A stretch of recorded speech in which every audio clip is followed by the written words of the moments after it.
गोजोननाय मोनदों सिगांग्रो जों मा होनो जोंनि सीएम प्रमद सारखौ गाहाम हामलायनाय हरनांगोन जों प्लेयार हिसाबै जेनेबा जों दा बड'लेण्ड टीम जानानै फैनो हादों बे खोब बाख्नायथाव आरो जोंनि बाख्नायथाव खामानियानो जाहैबाय जों थांनाय सिगाङाव जोंनि बड'लेण्ड ओनसोलाव 6 शिड्यूलखौ लानानै मोनसे टुर्नामेन्ट जादोंमोन बे टुर्नामेन्टआ आईएसपिएल बे आईएसपिएलआव जों बयबो लोगोफोर जेनेबा गेलेगिरिफ्रा नाजानायजों लोगोसे जोङो चेम्पियन जानो हादों बयबो लुबैदोंमोन बयबो पाब्लिकआ लुबैदोंमोन बयबो सापर्ट खालामदों जोंखौ जोंनि बड'लेण्ड हालामनि जेसेबां फुटबल नायगिरि एबा फुटबलखौ मोजां मोनग्रा एबा जोलुरखौ नायनो मोजां मोनग्रा रायजो राजाफ्रा जोंखौ सापर्ट खालामनानै खौसेथि गेलेगिरिजों लोगोसे नायगिरि थायाबाबो जाया नायगिरिजों लोगोसे जोंनि दा सोलिबाय थानाय बिटिआर सरकार दा बिटिआर सरकार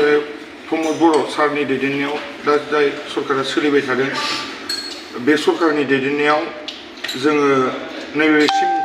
जेसेबां सौफैनांगौ बिसिम एसे लासै लासै दावखोबोगासिनो आरो जों नाजाबाय थागोन दा जोंखौ बे गेलेनाय जोबथा गेलेनाय बादायलायनायाव एआईएफएनि अल इन्डिया फुटबल फेडारेशननि प्रेसिडेन्ट एबा आफादगिरिया कैलियान सुब्बे सारा जोंनि गेलेनायखौ नुनानै बिसोरबो गोजौआव गेलेनो हानाय मोनसे केपासिटि दं होननानै जोंखौ दिनै एसियाव मोनसे फ्रेन्डलि मेच बायदि एक्जिबिशन जेनेबा बाव माखासे सेलेक्टरफोर थागोन जाय साबसिन गेलेगोन बेखौ सेलेक्ट खालामनाय बेफोरबायदि बे स्टेप एबा बे स्कपसिम फैनो हानायानो जोंनि थाखाय बिराद गोग्गो आरो जेनेबा मोजां बाथ्रा आरो जाय गेलेगिरि लोगोफोर जेसेबां लोगोफोर दं बिसोरबो नाजानायजों लोगोसे सासे सानै नेशनेल लेभेल एबा इन्टारनेशनेल लेभेलसिम गेलेनो हानाय जेनेबा आईएसएल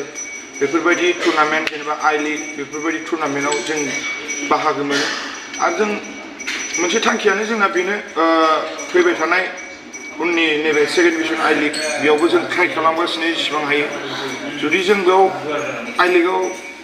स्कप मोननायजों एबा ट्राइ खालामनायजों लोगोसे जोङो क्वालिफाइ जायोबा मोनसे क्वालिफाइ राउन्ड गेलेनांगोन जोङो आसामाव